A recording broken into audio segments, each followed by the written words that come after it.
dilarang sama peraturan. Kalau kita bicara lebih dalam soal otomotif ya, mesin sendiri itu nggak bisa tuh ngerasain asal-usul bahan bakar. Yang penting angka oktan terakhirnya aja. Tapi kalau proses blendingnya nggak dilakukan secara tepat, hasilnya jadi nggak sesuai standar tahun 92 yang seharusnya gitu, dan itu merugikan konsumen.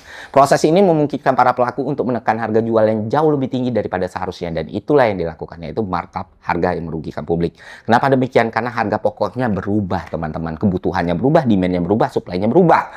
Udah gitu, seperti yang gue jelasin sebelumnya, kualitas bahan bakar yang nggak bener ini berpotensi mengganggu performa mesin dan bisa menyebabkan masalah serius pada sistem pembakaran di dalam ruang mesin. Jadi, publik ruginya dua kali nih, bayarnya dengan harga yang lebih mahal loh dari seharusnya. Udah gitu mesin mobilnya juga bisa rusak gara-gara kualitas bahan bakar yang bermasalah. Nah, masalah pembelian RON 90 dengan kwitansi atau invoice 92 ini bukan cuma soal mesin yang tadi gue jelasin aja, teman-teman. Ini sangat mempengaruhi supply and demand serta pasokan minyak yang kita miliki, sehingga harganya jadi sangat berubah.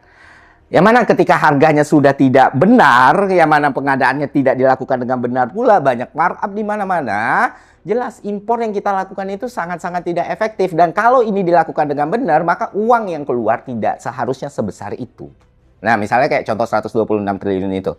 Dari awal di APBN-nya itu kan 18 triliun, terus diajukan perubahan di APBNP, Pertamina minta kompensasi BBM lagi, dikasih 126 triliun. Katakan nggak bulat tuh 126 triliun untuk mengakomodir kebutuhan Pertalite atau Pertamax, tapi tetap aja ada uang yang ditilep dari nilai yang dikeluarkan. Inilah yang seharusnya jadi PR kejaksaan untuk dijelaskan kepada masyarakat secara terang gitu, bukan cuma angka 126 triliun ini doang. Ini jelas mempengaruhi harga pada pasar serta policy yang dibuat oleh pemerintah karena pejabat-pejabat korup ini. Jadi mereka sangat-sangat maruk sekali ya, dan ya kayak gue bilang tadi, ini salah satu kasus korupsi terjahat yang pernah gue tahu ya, karena memang hulu ke hilir banget dan sistematis banget. Lu bayangin lu mau korupsi nih, lu kurangin produksi minyak dalam negeri supaya lu punya alasan untuk impor, itu sinting. Dan ini menjawab banyak pertanyaan dan ambiguitas yang selama ini terjadi ya gitu loh. Kenapa ketika harga minyak dunia turun, minyak kita tetap sama gitu ya? Karena yang melakukannya orang-orang seperti ini, Bapak Ibu semua.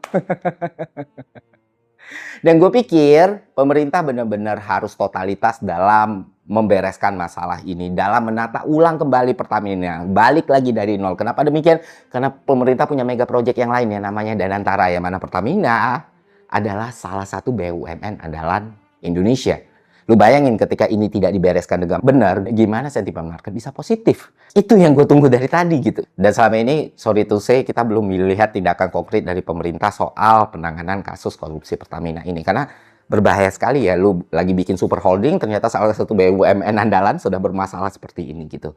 Dan gue heran kalau memang orang-orang di situ masih dipertahanin, alasannya apa? Karena ini kan udah sangat luar biasa.